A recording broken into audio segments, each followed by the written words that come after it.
All right, welcome back to This Week in Showdown. Yagi, how you doing? Doing good. All right, so you were just telling me we had a wild series in our league in our week 2. We're not fully done, but we had a wild series. Tell me about it. Yeah, I think we're just over halfway through the second week. Just had finished up a series where we had our first sweep, which was really interesting to see. And it was a really close series. Two of the games were walk-off home runs, one in the ninth, one was a 3-run home run in the bottom of the 10th. So it was really close, really well pitched series too. So a lot of close games, some key hits. It's interesting to see these teams take different archetypes as far as how they're going to handle themselves. High pitching, you know, walk a single and a 3-run home run kind of teams. They're really starting to take form. So who took the sweep? Who did the sweeping? That was actually my team that swept the Fringe Guys, the team with the three relievers. Okay, well that's So the extra two and like an extra inning games isn't going to help them out any. right, yeah, well, yeah. The biggest thing I'm seeing with that team especially is needing to stretch the starters out more than is comfortable. So you have somebody like Garrett Crochet that could pitch 7 innings, but if he's needing to go 8, 9, he's only a 3 control to start with. So if you're dropping down to 2, possibly 1, if he allowed 3, if he allowed some runs already, it gets tight. Bullpen management is tough. Yeah, and Scooble's good. Crochet did well for him last time Mm-hmm. to help reset. But yeah, that being on 3, that one's going to be tough. People took a couple, everyone didn't just like cookie cutter their team. So I'm interesting how different teams play out here. Yeah, it's gonna be interesting rest of the season for sure. Yep. So, all right, we're going to go through. We were recording on a Saturday. Normally we would do this on a Sunday. So the stats might be a little bit weird. This is a holiday weekend for a lot of people doing some travel. So we're just going to knock this out. We didn't want to skip an episode. So, we're going to go through some hitters who did well in the past week. This will be pretty consistent, for the season. Some hitters who did well, pitchers who did well. People are starting to get banged up a little bit, so we'll talk about that. And then we're going to review the 2025 set over the weeks. May not be every week sequentially, but when it makes sense, we'll pick a position and analyze it there. So we'll do first base this week. Also, that was an amazing picture of Alcantara. Yeah, great game. Yeah. Awesome. So one of the things that makes the charts for the batters is collecting extra base hits, right? There's a couple of different ways the charts get put together. You have on base, you have your speed stats, and then you kind of have your lower in the chart, your extra base hits. So people are starting to accumulate some of those. 5 extra base hits is a pretty good week. So do you watch any of these folks? Yeah, I mean, I try to watch every single Rangers game, and then if there's a day game going on while I'm working, I'll put that on. I think I saw Ben Rice hit one of his home runs. Yeah, O'Neill Cruz as well, and then of course Wyatt Langford. Yeah. Yeah, so Wyatt's got the 2 triples. So 2 triples, I love triples. So anybody who gets 2 triples in a week, that's great because that just gives so much flexibility when making the card. Lindor, I think, only has triples right now. So it's like, depending on how his year goes, if he hits like a 30-something home run and needs those as home runs, those could be just as good as homers. So yeah, with Langford, it's unfortunate that's about all he's done is those 2 triples and a double. So yeah, I mean, there's a chance that he ends up at being like a 9 no homer or a 9-1 homer with some triples, right? And he could be, I don't know if he's developing the power yet to be. He has the potential to be an 18 to 20. I mean, really, but we'll see what happens. Slow start. Yeah. Well, and the 2 triples could be just as good as home runs. Mm-hmm. So yeah, the two guys who had 3 home runs, that's all they did this week. Yeah, right? With O'Neill Cruz. I mean, you expect Cruz will get doubles just because he's so fast. He'll stretch singles into doubles. Yeah, yeah. Christian Walker's interesting because if he can return to some semblance of how he was in Arizona, that goes a long way for the Astros. Yep. Well, if he can go, if he couldn't end up with there was a Lyle Overbay year where he had like 50 doubles. It's like, could he be that kind of guy where it's like he doesn't hit a ton of homers, where he gets like a 20 homer and then 16 to 19 double on a chart or something. So, yeah, all these folks are hitting. I was impressed by Corbin Carroll. I wanted to honorable mention he didn't hit the 5, but that's how you make a Corbin Carroll card right there. 2 home runs, a triple, and a double. Yeah, that's what the set you put together is pretty much is. I think that's every year, right? He always being in Arizona helps, right? They have the weird dimensions that give him the trip, but his speed and I let him go as my keeper in fantasy when he had that wrist injury. Mm-hmm. I was like, oh, when guys have hands, if they get hit in the hand late in spring training, like they just never have the power. Yeah. And it's, Yeah. so Also, I think it'd be interesting. Some of these guys coming back from hamate injuries. I know what Jackson Holiday in Baltimore, how he comes back from that broken hamate bone from spring training. It's gonna be, yeah. You just never know. yep, I know that if I drop them from my fantasy team, they're going to do just fine. If I keep them, then they're not going to be great. All right, pitchers starting to actually get stretched out. That first week, even your aces who are doing well, they're not pitching deep into games. I think this is our first complete game of the season, right? It has to be. Yes. Yeah, it was. Yeah. So shutout. So that great. We'll track this every once in a while because there were only 3 guys who pitched 7 innings in the 2025 set. So it's like it'll be interesting to like track how these folks are doing and how many folks are pitching 7-inning games. Yeah, the Alcantara game is going to be, that's special. And the 7 innings it's just rare these days. So you're going to see it from Scooble and Freed, Woo every now and then. Probably we'll see what Gavin Williams. He's got a lot of potential. I mean, Bryce Elder, I was encouraged. 2 starts in the 7-day window. He had a 7 and a 6, so that's good. Strikeout an inning. Anybody who's getting a strikeout an inning is good. And if you can keep your WHIP below 1, that's when you start seeing the elite chart show up in the ERA. What's weird is if somebody has a sub 1 WHIP when you're making them, but they're not in the top 10 in ERA, you have to go find like weird stretches where they were not. You have to take out some of their better games. Right. Because the sub 1 WHIP usually when it goes below 1 in the bot, that's when they start getting the crazy charts. Yeah. Eduardo Rodriguez is going to be interesting to see him come back down to earth. I know he's in the set is not the best. Not the best. I think he's a number 4 on somebody's team. So not horrible, but not super high points either. I mean, I've watched a bunch of him. He always seems to walk guys, right? Like he always has guys on base. So every like 5-6 starts, he's going to absolutely blow up, right? Someone's going to catch him at the, have 2-3 run home runs against him or something. So, I mean, hopefully they do well, but not sure. Scooble and Freed, and I picked Woo to break out. So those are guys I would could potentially all be the 7-inning pitch. Yeah. Well, those are all guys that are potentially top 10 as well. I mean, at the end of it. Yeah, and I mean, it wouldn't be crazy for Alcantara to end. I think Rodriguez would be the only person on this list who, if the day ended in the top 10, I'd be shocked. Oh, I'd be shocked with McCullers as well. Yeah, he's gonna get hurt. I'm surprised he needs to make, if he makes 27 starts, that'll be really, really good year for him. Yeah. So, yeah. And then a lot of, most of these guys are getting close to a strike. Scooble with not a ton of strikeouts is weird. Yeah, only the 3, but he reined it in. Yeah, that was he had the 1 run allowed and lost, right? That was that game. Yep. So those. And then somebody just finished up. Maybe it was Bryce Elder for the Braves. He has a 0 ERA and he's a 1-1 record. Mm-hmm.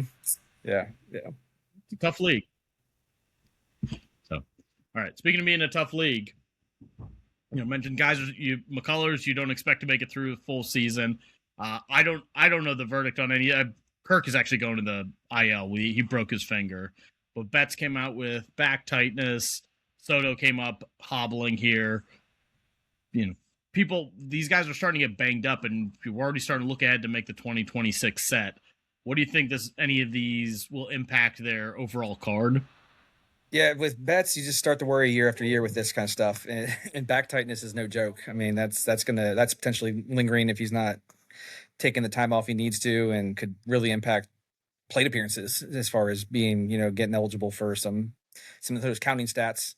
Like we just talked about with Kirk, any kind of hand injury is worrisome. Yeah, well, he has good defense. He has good on base. I'm curious about Kirk if does he not just become another catcher?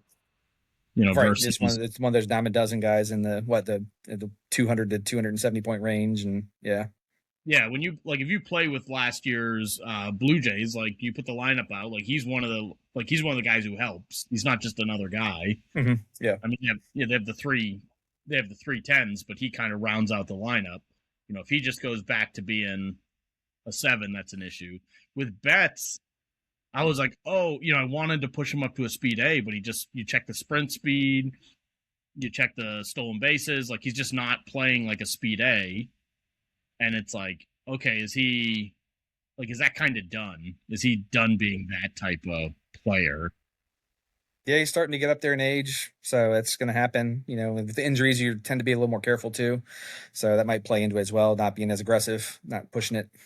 Yep. And I am like in the range at shortstop, right? He's got the shortstop +4. I know we've talked about, you know, the fielding being pretty generous with the bot, but you know, if he starts if it limits him, does he become like Jeter or something where it's like, okay, he doesn't commit a ton of errors, but he's not actually getting to as many balls. So right, yeah, the big difference between making all the plays that you can get to and not getting all the plays you should be able to. So.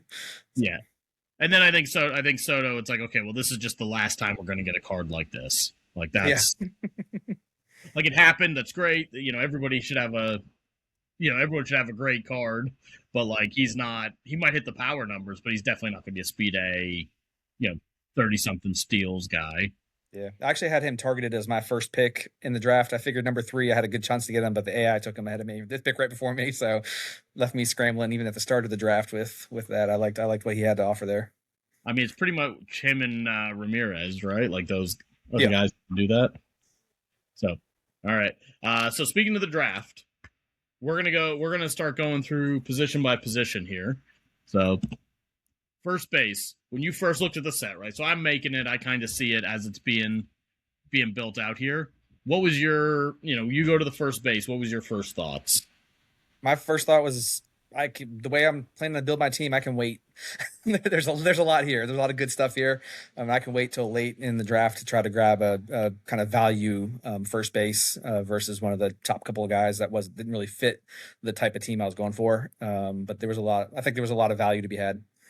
So what was the team you were initially shooting for when you hopped in? I was looking for a lot of singles, not a lot of walks. So I wanted to get people that could just hit and use speed to get around the bases, and then have somebody sitting number 3, number 4 in the lineup that can drive some runs in. Get those guys in with a little bit with some pop, some extra base ability. Yeah, there's only a couple of guys that really fit that in this set, and I think they were drafted relatively early. Right, that's why I was looking at when Soto was speed, but also had some extra base ability. But then when he got taken, Ramirez really fit that as well. Jose Ramirez, and third base wasn't as overflowing of a position to be able to grab somebody of his caliber at that high of points early to kind of solidify. Okay, here's the guy that's going to be hitting in the middle of the lineup to help drive some of the guys. Hopefully, they can get on ahead of him. Yeah, I mean that's really when you're looking. When those speed lineups, there's really 2 components to it. It's the guys who are going to score runs and the guys who are going to drive in runs. And then you really got to target the people who can do both. Yeah. Because if you have one or the other, you're relying on the home run, or you're hoping you can string 3 singles together or something like that. Yeah, and people make the mistake, right? They'll go get the speed guy, right? They'll go get Bobby Witt or something from this set. And then they'll put a guy, a Schwarber behind him or somebody who walks. And it's like, okay, well, like you just run the risk of getting thrown out, and you can score just as easy on a homer from first as second. Right. And you'll be on second with a walk, whether you try to steal or not. Yeah. That's always frustrating if you steal. I think Schwarber just walks behind you. Yeah. It's interesting to put a lineup together and figure out how you can do. That's why I said I was focusing, especially at the top of the lineup, focusing on those. I wanted to get on, at a low number, but can that be like 2 numbers or a walk, and then everything else is singles, like as far as if they're going to be a high singles kind of guy. So like Trey Turner, Nico Horner, I have the top 2 in my lineup. So. Yep. And we have 110, that's Ramirez here, right, in this set. There's 9 people who can qualify at first base. Granted, one of them's Cronenworth and O'Hearn, who shouldn't. Neither one of them should ever play first base. Right. As a rule, if someone qualifies for first base in another position, they are probably more valuable at that other position. Right, because the defensive points there, right, are going to go towards that other position. Yeah, unless they're like a catcher with like a really weak arm. Like it would be so tough. Yeah, you're just paying a premium. I mean, Well, so that means, it's sort of like the center fielders that are center field and left. If you put a center fielder in a corner outfield, you're kind of those are points that it should be going to center field. yeah, A lot of times. they're priced to play center field. Yeah. So first base is, plus you could play people at -1. I don't know, and nobody's doing it in our league. Right, 'cause I think Otani and Marcelo Ozuna, I think, are minuses just straight up. It's because the DH, right? That's the first two that come to mind. Yeah. So I mean, unless you're playing in a league that's like for some reason playing National League rules or something, like you just use the DH there, or like unless you wanted Ozuna and Otani, Yeah. which you get a little discount there, right? Like you probably get some good batting. But yeah, you get so first base it's usually the deepest position, basically every set. I usually will peak there, and I try to. What I'm really looking for when I go to a set is I want to look at the polls. I want to look at these really extreme players and see if there's anything like mechanically unique at first base that would make me use a high pick on them. Mm-hmm. And what that really means is I need to figure out what type of lineup I'm on. You went with a speed lineup here, so at first base, I assumed you were like, okay, Harper would be cool, but he went pretty early. Right. Yep. Naylor actually is really good at both, and Harper's actually weird because he's good at scoring runs. I'll pull him up larger here. Yep, he's got this big 13 walk, right? So he's actually not an incredible fit. Right. Yeah. The huge walk, especially if I'm looking at putting him towards the top of the lineup. You almost just lead him off, right? Like, right. Yeah, you would. But then you're paying for this 19 homer, which is like, is that. You just have a lot of extra meat on the bone in places you don't want it. Yeah, you could go the Dave Roberts philosophy where, well, if he's the best hitter, then bat him first, so that way he gets the most at bats. That's something. How are you doing the single pluses, by the way? I'm doing it as a single followed up by an automatic steal. The automatic steal, okay. Yeah. I've liked in the league we're in, I do with the it's the steal, but you get to use the catcher has to use the D16. Okay. Yeah. Like when I'm playing at the card shop. So, but I think the automatic steal is just fine. Yeah. It's better than like rounding up to a double or something like that. That's too much. So.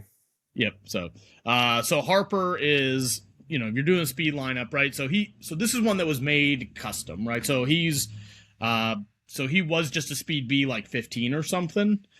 And then if you just go put him in the Showdown bot on your own. So when doing custom, like I'm trying to find specific date ranges that'll get the qualities that I want. I don't want his on base and his chart to change crazy. But there was a stretch here where I was able to get the speed A for Harper. I was very happy with it because he's been drafted high twice in both leagues we've been in. And I think people like him, and it makes him very different than all the other first basemen. It makes him the only player who's like the way he is. Yeah, it's a very unique card. I think that's why people like it. The speed A along with the 10, and yeah, it fits. Like you said, it fits at the top of the lineup for a lot of the way people are putting their teams together. Yeah, and I think it's justified. I mean, I think you got to close one eye and squint with the other, but like it's justified. Mm-hmm. And at $430, it's not like super expensive either.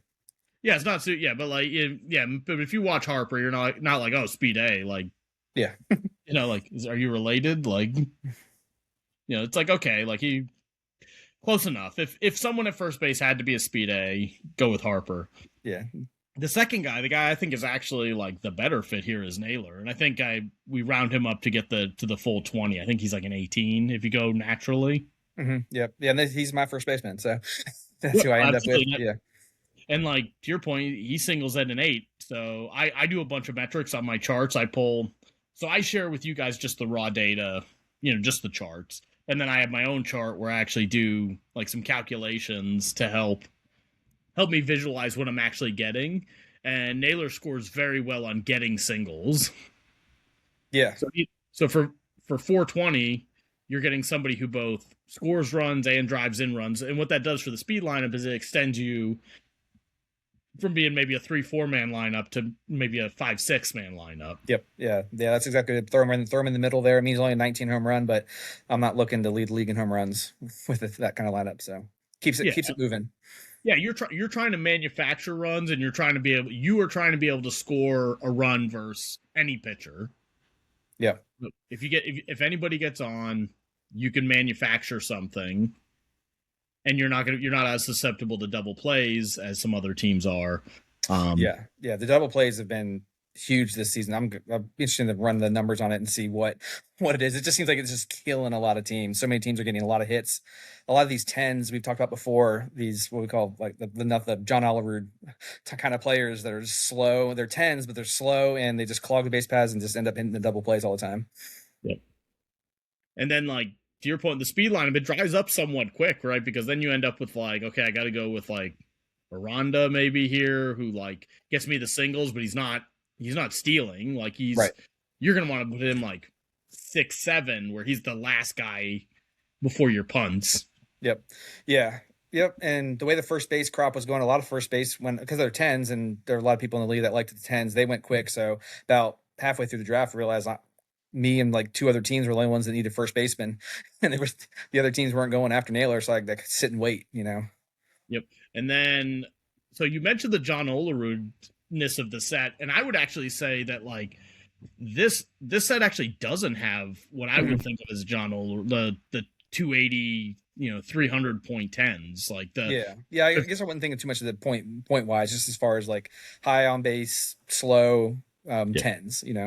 Yeah, so I'm making my 2024 set. Like I'm like in the last little like tinkering stage, and that is like the John Olerud set. Like the way that I'll remember 2025 is like, oh, that was the set with 4 McGuires. Like it's like, oh, 2025 4. That's the set with like 8 John Oleruds. Yeah, and like there are none in this set. Like there's no 200.10, except for Friedel maybe. Yeah, he's in the 200s, I think. Yeah, but he's not. Yeah, he's for. I mean, he's center field, so great. But like, we got Yandy Diaz is like the closest, and it's like, okay, you're paying for an extra homer, but like, who really wants it? Like, you'll take it, but you'd rather like lose it and be at like 320. Yeah. So you start going to the nines. It's like, how do I get cost-effective 300-point players? I mean, the good thing about first base is like, it's a great position to draft last with. Like, 'cause it's like, I'll just find someone who fills the points. Right. Yeah. Find somebody. Yeah. There's so many options. That's what my first thought was. I'll just find whatever points I have left with my last pick. That's going to first base. So we'll see what happens. So, tinkering with what options I had, somebody like, Spencer Torkelson was an option at some point. Colt Keith. There's just so much in that, that 250 to 300 range. If you need to just plug somebody in, you got those points at the end, then you got some options. Yep. So the funny thing is, despite there being 4 McGuires, there's actually none of them at first base. Unless you count Ohtani with the DH. Yeah. So, Ohtani's tough. I mean, he's basically the MVP. I mean, I don't know if we did a formal MVP for the last set, but I think he would have been for sure. Yeah. Yeah, he just he wrecked there. He's got all that for 590. I mean, you'd take it. Kurtz had a great first week here. So he's the only 9-16 to 20, and that was a pretty staple of the 2000 set. Like there were just a bunch of 9-16 to 20s. Mm-hmm. Yeah. Kurtz has been doing good so far. I like the 3 for him. The 3-to-8 walk, getting on at 3 is really nice. Yeah, absolutely. And for 520, it's not crazy. Yeah, I think he was taken early. He was the pick after me in the draft. I think he was taken 4th overall. Yeah, and I thought that was a bit of a reach, but I think he's doing good work there. So, I'm got a power lineup, and I didn't really ever take Kurtz too seriously, and that's kind of because I knew I was going to get like the guys at other positions who are expensive. So I went with Rhys Hoskins, who's like, it's like, okay, this is my budget power option. If I'm trying to hit home runs, I knew he was going to be later in the lineup, and he would fit what I was trying to do. He wouldn't be like key to my strategy, but he would fit the theme. Yep. Yeah. With him, I think I had him in the first season we did, and that 5 to 11 walk can be nice. I mean, that's a big walk range, kind of like what we showed with Harper there. So I think I had Hoskins both times. I think I've had a couple guys twice. I had Stanton twice and Hoskins twice. Yeah. I think so. I think there's a couple guys like this, but I think he's the. Yeah. I can only imagine how many double plays he's grounded into being at the end. Yeah. I mean, there's 3 or 4 teams where it's an automatic double play. They have infield defenses that are more than his speed. So, yeah. Yeah. So he's getting killed there. So, all right. Any other thoughts on first base? Do do we need to pull up the charts, or you think you've said what you needed to? No, I think it's good. Like I said, it's a deep position. Usually is, especially if you're looking at adding stuff to your offense. You're not really too concerned. Most of them are zero defense, so even if somebody's +1, it's not making a big difference to your infield defense overall. So you can kind of just ignore that and focus on a lot of times. Okay, who am I going to plug in the middle of my lineup? It's a good position for that. Yeah, you should. Absolutely be getting good bat. The defense is the least impactful defense to your infield. The least is expected them to defensively, and it's the cheapest offense. So you should never be punting at first base. I had to train like Claude, I was like trying to teach Claude as a like these archetypes. I was trying to explain to it like the idea of punting, and it's like there's just no reason to ever punt at first base. Yeah, yeah. It's interesting. Yeah, and with all the like I said, with the league was in the draft was pretty 10 hungry. With anybody that's on base 10, there's all but 2 that were taken, and first base is a position you can target for that. Yeah, there was still a first baseman left on the. There was still a first baseman. There's still a corner outfield. Those are the only 2 that weren't taken. So, and those were the 2 deepest positions. Granted, the 7 corner outfielders, it's the league's hungry, needing twice as many. But right, yeah.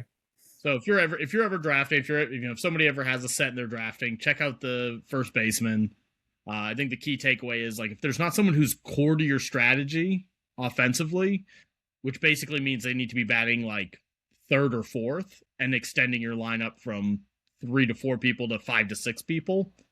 You just don't take them, and that means they need to be driving in runs and they need to be scoring runs. They can't be doing one or the other.